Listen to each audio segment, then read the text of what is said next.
What's up, guys? Armbar here for another video. As usual, I'm here with my good friend Ty. Guys, if you're new to the channel, please don't forget to smash that subscribe button. If you've been here before, thank you so much for coming back. Today we're going to be looking at the Omoplata. The Omoplata is an excellent submission, but to be honest, in my opinion, I think it's actually better utilized as a position.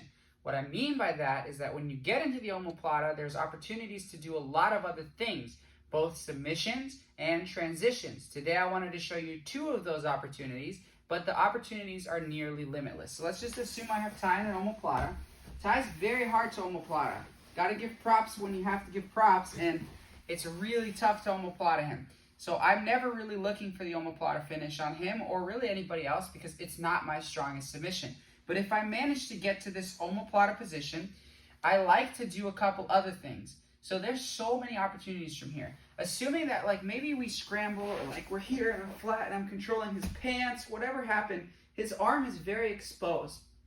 So something that I like to do is I like to swim my hand underneath and control his elbow from this position. If you guys can see, from this position. Okay, I want to make sure that I double up on his elbow and that I can keep control of it. Okay, from here, obviously I'm going slow for the sake of demonstration because I don't want my partner to roll. I would do a hip escape towards Ty's hip so that my left knee, in this case, the knee that's closest to Ty's body, is going to hit the mat. So I'm going to pull Ty to me, hip escape, and my knee is almost on the mat. Once I do this hip escape, I'm going to bring my right leg inside and I'm going to force it into Ty's hip. Okay, and I'm going to come across his body. Okay. And now from here, guys, I'm going to change the angle in a second, but I have Ty's thumb perfectly up, and I'm just going to extend, and I get the arm bar. So let's switch this angle here. So I have the Omoplata, okay? And look, guys, I'm going to swim this hand in and control his elbow. Here. Now I'm going to double up on that control, like so, okay? Now I'm going slow for the sake of demonstration, but maybe Ty would try to roll if I went this slow. So I'm going to switch my hip. So right now I'm flat. I'm going to do a big hip escape as I move towards Ty and to my side. See how my left knee comes to the mat? Now I'm keeping his arm hugged.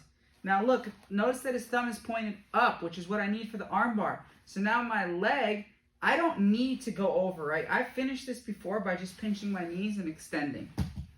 Okay? If you feel you have the control to do so, you can do that. And the benefit of this is that even if he was to roll, Ty, can you roll? I'm just going to get the arm bar here. So go back in time. So when I make this hip switch, I'm setting myself up for a good position. If I'm able to come through to his hip, it's a little bit better if he rolls, because now I can go into a traditional arm bar finish. So go back in time again. If I want to stop the roll with this arm lock, I can bring my foot inside and I can go to his far leg and I can keep his leg tied down. It's a lot harder to do because now if he tries to roll, he's going to be unable to. And now I can start to finish. I don't ever do that because it's an unrealistic expectation. Typically I try to go for this far hip position and I try to finish here. Then he freaks out, he rolls over, and then I just keep his arm, pinch my knees, and finish on the roll. So let's go back and look at another option from here. Same angle. So that's the arm lock opportunity. Now, assuming that we're here, right, we get in this position. This is very important in the positioning of my hand, where I come over the elbow, I make like a hand hook, and I double up on the elbow or the sleeve or any material on his gi, really. I do that big hip escape.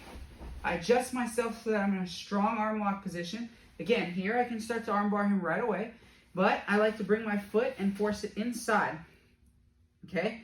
Now, this time I'm going to take his back, right? So I'm going to grab his belt.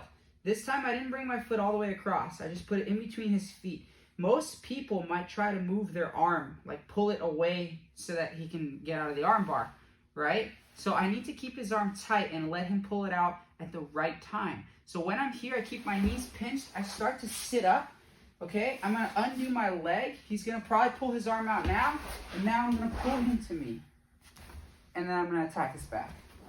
Okay, so that switching of the hips that we did initially, right? I get into the Omoplata, boom, I'm here. I get my hand hooked, I keep his elbow, I bring my foot through, I start to sit up. This right here, in this position, you can pull him on you, but just be aware you can hurt your opponent's arm, right? So be careful. I push him away. He pulls. I use his belt. I pull him to me, and I start to take his back.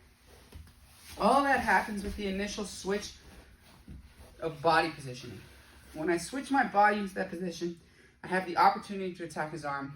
If he rolls, I'm going to get a better opportunity to attack his arm. And if he doesn't do anything and I want to try to take his back, I can start to take his back. These are just two of tons of options. You have Kimura options from here, triangle options from here, wrist lock options from here, sweep options from here. So there's a bunch of things. You can enter the legs, tons of things, but these are two of the ones that I like to try for first. So why don't you go ahead and give them a shot. Let me know what you think. If you want to see more options from the Omoplata, I'm happy to do so. Thank you so much for watching, and please don't forget to like and subscribe this video. Os guys, thank you.